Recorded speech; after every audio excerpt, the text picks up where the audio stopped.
지금 전국 곳곳을 돌면서 이번 선거에 많은 화두를 던지고 있는데 그 발언들도 묶어서 한번 들어보겠습니다. 왜 중국을 찝쩍거려요? 그냥 쎄쎄. 대만에도 쎄쎄. 이러면 되지. 뭐 자꾸 여기저기 찝쩍거리고 무슨 양안 문제 우리가 왜 개입합니까? 민주주의 파괴에 대해서 심판하는 것이기도 하지만 완벽한 신한일전이다. 이번 총선에서 국가 정체성이 의심되는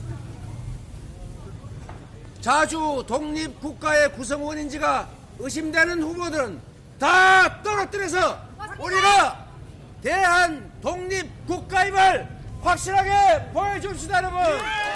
민주당은 민생경제 비상사태 해결을 위해서 국민 모두에게 1인당 25만 원, 가구당 평균 100만 원의 민생회복지원금 지급을 제안합니다. 예, 뭐 반일 정석, 반일 카드 이런 부분들도 좀 적극적으로 내세운 모습들도 있고 특히나 또 1인당 25만 원 전국민 지원금 이야기를 꺼냈단 말이죠. 이 부분 어떻게 바라보십니까? 글쎄요, 지금 그만큼 민생 경제 상황이 어려운 상황이다. 뭔가 민생 경제의 심폐소생술이라도 해야 될 만큼 절박하다는 상황을 보여주고 있다고 보여야 됩니다. 더 나아가서 지금 경제 실정을 비판하면서 정권 심판론을 끌어올리는 상황이거든요. 그 과정에서 특히 이 민생 경제에 대한 이슈는 유권자들의 피부에 금방 와닿는 이슈입니다. 또한 더 나아가서 정부 여당이 지금 하고 있는 것은 뭐 금융투자세 폐지라든가 이런 것들이 얼마나 서민들에게 피부로 와닿을 거냐. 오히려 그에 반해서 이재명 대표가 어떤 민주당을 내세우면서 얘기하는 것은 정부 여당보다는 뭔가 민주당은 대안을 제시하고 있지 않느냐. 뭐 25만 원 민생 회복 지원금이라는 걸 통해서 서민 경제를 뭔가 활성화를 끌어내고 또 지난 코로나 전국 때 보여줬던 코로나 지원금이 그 시기에 어떤 민생 경제에 미쳤던 영향이라든가 이런 것들을 환기시키는 차원에서 이재명 대표가 적극적으로 제안하는 민생 경제 요법이라고 봐야 되겠습니다. 김 교수님 어떻게 보십니까? 전체적으로 볼 때는 포퓰리즘 발언이거든요. 예. 근데 저는 좀 외교 부분, 특히 중국에 대해서는 쇄시하면 되지 않느냐, 아니면 신한일전이라고 얘기하는 부분은 예. 제가 볼 때는 이재명 대표가 어떤 이 한반도를 둘러싼 국제 정세를 전혀 이해를 못한다고 보이거든요. 왜냐하면 과거 민주당 정부 때, 그럼 노무현 뭐 아니면 문재인 정부 때처럼 우리가 흔히 얘기하는 실용 외교라고 해서 미국과 중국 사이에서 양다리 외교가 통할 때가 있었습니다. 그렇지만 지금은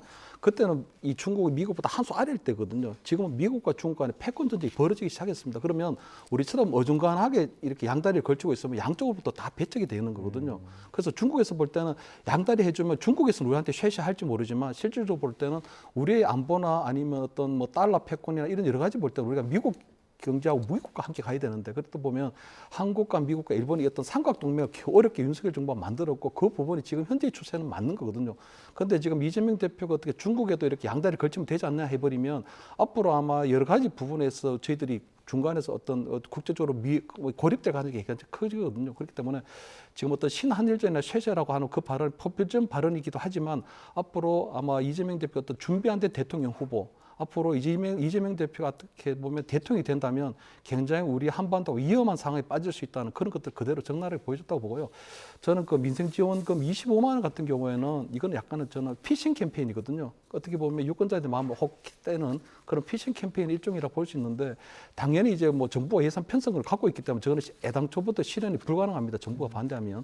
하지만 저는 국민의힘에서는 이 부분은 어떤 건전 재정이라는 측면에서 무조건 거부할 게 아니고 이거 선거 전략 차원에서는 좀 고민해 볼 필요가 있다고 보이거든요. 왜냐하면 어쨌든 윤석열 정부에 들어와서 고물가로 인해서 실질 임금이 줄었습니다. 실질 소득이 줄었기 때문에 국민들이 가난해지고 있는 부분은 맞거든요. 현재 물가도 높고. 그렇다면 민생 회복 지원금 한 25만 원이든 얼마든 조금 내면 사실은 어떤 가게에 큰 도움이 되는 부분이 있고 또 장사도 어느 정도 조금 활성화되는 부분이 있거든요. 그러면 그런 것들이 세금이라는 방식을 통해서 환류되는 것이 있기 때문에 지금 저는 어떻게 보면 지난 코로나 21대 총선에서도 지원금이 어느 정도 선거 득표에 도움을 줬던 것처럼 국민의힘에서도 이걸 적극적으로 선거 전략 차원에서 해도 된다. 두 번째는 이게 13조 원이긴 하지만요. 만약에 이재명 정부가 들어서게 되면 130조, 1300조가 날아가게 되는 부분이 있거든요. 그렇기 때문에 저는 이번 총선이 굉장히 중요하다면 선거 전략 차원에서는 국민의힘에서 적극적으로 좀 검토해 볼 필요는 있다. 이렇게 보입니다. 알겠습니다. 여기까지 듣도록 하겠습니다.